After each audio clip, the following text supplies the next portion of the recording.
class, grade 1 and pass. Dali lang ito.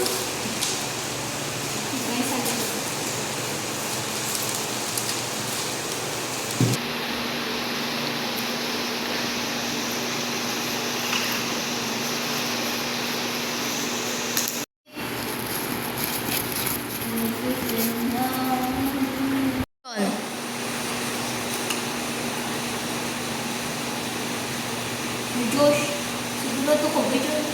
Wala na akong choice. Saglit lang naman ito. May mga bagay na kahit walang guro, alam niyong mali. At may mga pagkakamaling akala mong maliit. Pero kaya itong sirain ng tiwala ng buong klase. Totoo, minsan ang konsensya mo na mismo ang nagtuturo sa'yo. Ang tanong, kaya ba natin ituwid ang nakikita nating mali?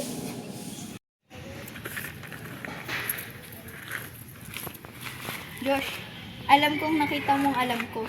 Hindi kita sisiraan, pero hindi rin kita sasantuin sa mali. Natatakot ako, Ate. Baka mapahiya ako. Mas kahihiyan ng matutong itago ang mali habang buhay. Hindi mo kailangan maging perfecto. Kailangan mo maging totoo.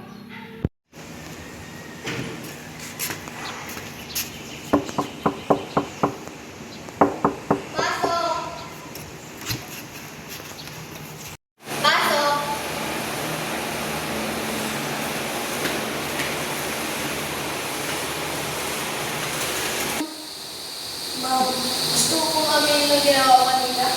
Nagsisisi na po ako. Ayoko po may manayin sa mali. Hindi mo dapat sa akin sabihin yan. Ipagdapat mo ito sa mga klase mo.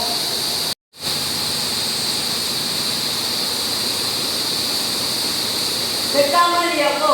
Nagdaya ako ng sarili ko takot. Pero mas gusto ko yung tama kahit kanina. Salamat sa mga klaseng nagturo sa akin ng tapang. Kahit wala silang sinabi, naramdaman ko ang tingin nila. Hindi natin kailangan ng maraming salita para may paalala sa kapwa natin kung ano ang tama. Minsan, sapat na ang tingin, sapat na ang pananahimik, sapat na ang paninindigan. Ang katapatan ay hindi lang ginagawa sa papel, kundi sa bawat desisyong pinipili natin na araw-araw.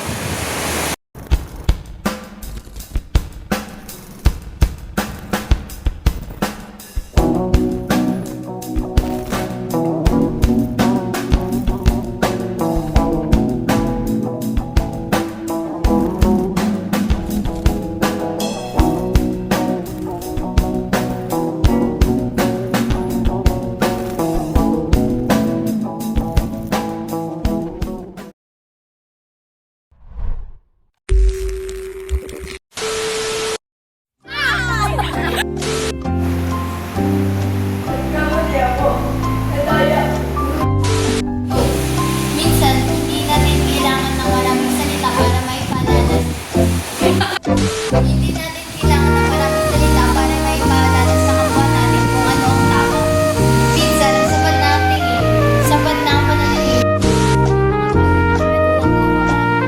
At may mga pagkakamaling akala